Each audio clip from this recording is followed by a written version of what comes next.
to my brain, my heart, sports talk with Mike on St. Paddy's Day, and I'm not even buzzed. So congratulate me on that, applaud me, and thank you very much. Since I'm feeling very Canadian today, and a little bit of Irish, I'm going to be naming my 2014 Team Canada roster. Now, I've left off some notable players, inserted players that no one would even think, and I did not do it to cause any conflict or debate or drama. This is a team that I put together with the belief it would actually win the gold medal in 2014, and I have the utmost confidence in saying so because I did a lot of just kind of look at just some little tape and just the past numbers and just everything I could possibly do to put the team together. I did. I was a general manager of general managers, if you know what I'm saying. I'm going to kick it off with Sid the Kid, Sidney Crosby from Pittsburgh, centering the first line. He's also got the captain, the big C on his jersey. He's a golden kid. Look at him, Sidney Crosby. And I hope I get this right back in.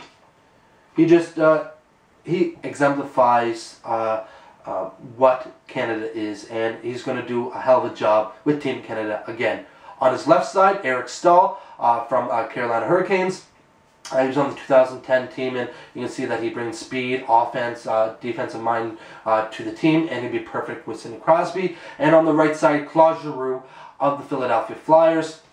He can add a bit of grit, just a lot of tenacious abilities, and he knows how to put the puck in the net. And people are going to wonder if Crosby and Giroux would be conflict. Would it be some animosity between each other? No, because they're professionals, and they know what they have to do to bring gold back to Canada, and they would do exactly what they need to do so. And if you didn't notice, all three of those guys are captains for the team, so they know leadership. On the second line, Jonathan Toews of Chicago Blackhawks. He's got an A on his jersey. Penalty killing whiz. Grading the face-off. He just he's got that leadership know-how to him. On his left side, Rick Nash of the New York Rangers. He knows how to score goals ever since he came into the league, and he's a nice power forward that'll crash the net, looking for rebounds, causing confusion for the opposition's goalie. And on the right side, Mr. Goal scoring himself, Steven Stamkos.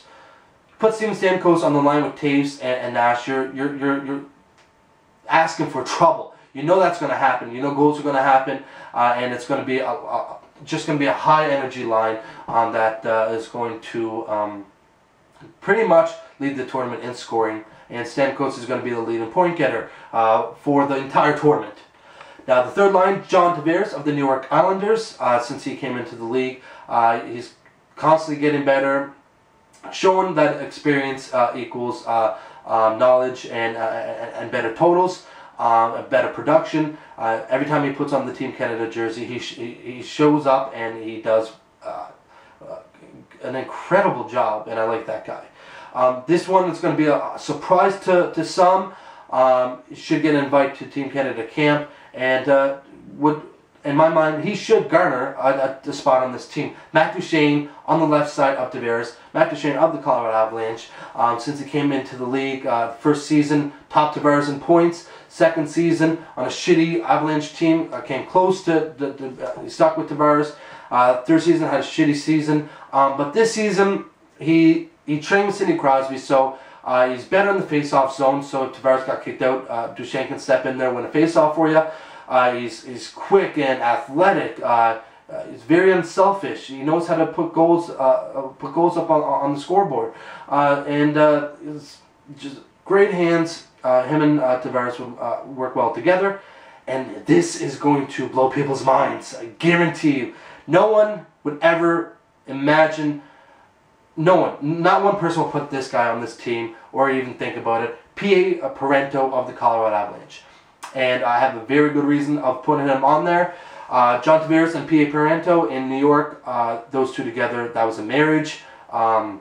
18 goals, 67 points for Parento last season with Tavares, and those two together, it's kind of hand in hand. They're like twins. They know where each other where each other's going, so they did well together. And Parento now with Colorado, and Duchesne, they're doing the exact same thing that Tavares and Parento did. So Tavares and Duchesne have kind of the same style, just Tavares is more solid all around. Duchesne is more gifted, more high tempo type player, and Parento has patience with the puck, and he'll find those two guys to put the goals in the net.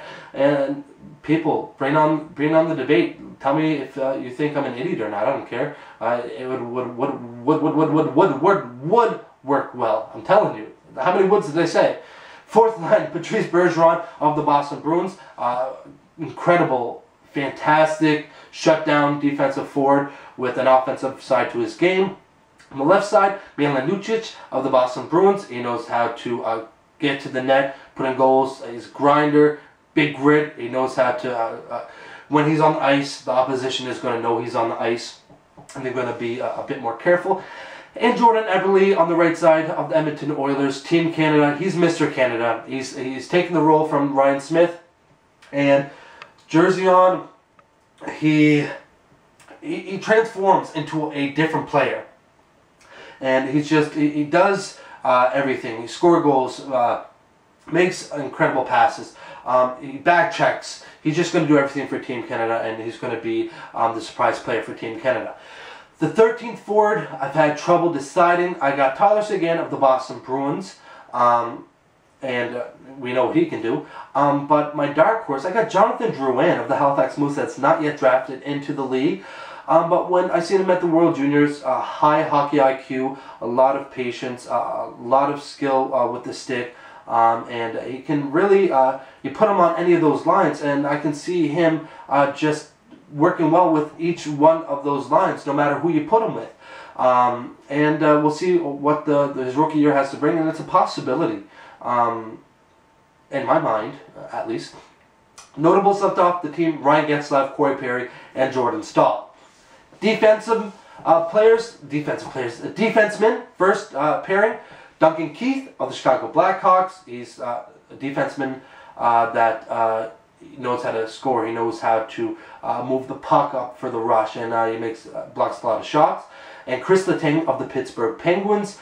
People wonder if he would be scoring points the way he is without Crosby and Malkin, and of course because he's the outlet pass, he knows how to move the puck well, and he knows he has a great shot. Second pairing, Braden Coburn of the Philadelphia Flyers. He's a stand-up defenseman, great in his own zone, knows how to push people around, and he's got a great shot. And his right defensive partner is Shea Weber with the assistant captain.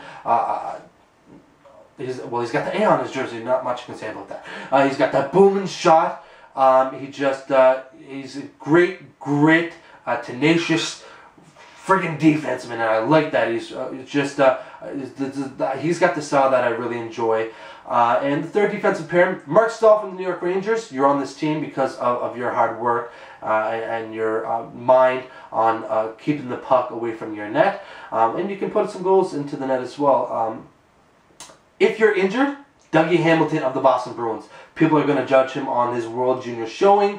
It wasn't the best, but he got better. And for Boston, he's showing poise, composure, experience. He looks like a veteran. A lot of the times, people say that he wouldn't be good off on another team as well. But hell yeah, he's the one that's it's his mind. He knows what he's doing, and he looks very well. He looks very good doing so. His partner, Alex Pietrangelo of the St. Louis Blues. He put on the jersey for Team Canada a few times, and he's got that offensive burst to him, and he's actually very, very good in his own zone, and a lot of people don't credit him as much as they should. Now, if Mark Stahl is on the team, Dougie Hamilton is my seventh defenseman. If Mark Stahl is injured, the seventh defenseman is Dan Girardi, his teammate in New York. When you put Girardi in his own zone, I don't think there's a smarter defenseman that young. He just you get behind the net, turnover. It's just a lot of forwards can't do anything when you got Girardi on your back. PK Subban, you're my dark horse. Only reason being is your personality. I don't know if The management of Team Canada would want that on the team if it would cause a lot of tension and clash with some people. Therefore, you're my dark horse. And Drew Doughty, you're my notable left off the team. And just because since 2010 after the Olympics, you've dropped off. You did great in the playoffs last season for your Stanley Cup winning Kings. But prior to that, the season, you weren't all that spectacular. And this season, it's a continuing pace. You're not doing what you need to do unless you step it up. I can't see you being on the team. Goaltenders, Carey Price of the Montreal Canadiens. In his career, what does he have? 138 wins, 108 losses, but a .915 save percentage, 254 goals against average. Great guy, he did good for Team Canada, did great for Team Canada, gold medal in the World Juniors. So he knows what he's doing in nets, especially when he's had some rough years in Montreal, but he shows up and he does what he has to do. Backup. Now, Carey Price, you need to be careful because Cam Ward is your backup for the Carolina Hurricanes. And if you watch any of my past episodes, I have the utmost respect for Cam Ward. He's got a veteran mind. He's never rattled. He's always on his game. He does what exactly a goalie needs to do to stay relevant in a lot of best goaltender talking. But the thing is he's not. A lot of people count him out, but they shouldn't because Cam Ward is a great goaltender. The third goaltender, Marc-Andre Fleury, is not my goaltender. When I see him in a Canada jersey, I just envision the World Junior mishap when he banked it off the United States forward into his own net. I just can't put Fleury on the team because he's got the most bad luck I've ever seen. You watch him in Pittsburgh. As soon as he lets in a soft goal, it's the end for him. So, my third goaltender is Corey Crawford of the Chicago Blackhawks. He plays for a great Blackhawks team. You've seen the run that they were on, but he gets a little shaky in that sometimes, but not too often. And I have faith in Corey Crawford. So there you have it. That's my 2014 Team Canada roster. We got Crosby, Stahl, and Giroux first line. Taves, Nash, and Stamkos second line. Tavares, Duchesne, and Parento third line. Bergeron, Lucic, and Eberle on my fourth line. Keith, Letang, my first defensive pairing. Coburn and Shea Weber on the right side there. And the third, Mark Stahl, if you're not injured. Doug Hamilton, if you are injured. And Alex Pietrangelo. Dan Girardi, you're the seventh defenseman, if Mark Stahl can overcome this eye injury. And in nets, Carey Price, Cam Ward, and Corey Crawford. And I hope you enjoyed my segment today. It was a fun episode. I had a lot of fun putting this roster together. And we'll see who gets invited to the camp. And we'll see what the outcome is. All we can hope for is Canada brings home the gold. And that is today's episode of My Brain, My Heart, Sports Talk with Mike. Now let's go get drunk.